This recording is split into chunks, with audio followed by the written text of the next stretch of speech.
تجربتي اليوم لمطعم بيقدم الأكل الفلسطيني.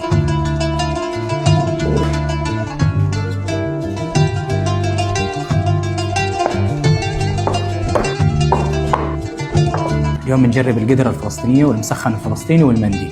نبدأ بالمسخن. نقطع وش الخبزة مش تغرقها بصل. شوف الدجاج. لاي قول بسم الله.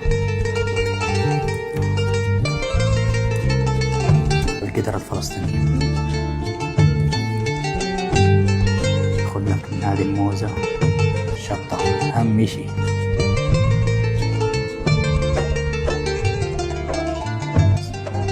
المندي طقوس طبعا لازم.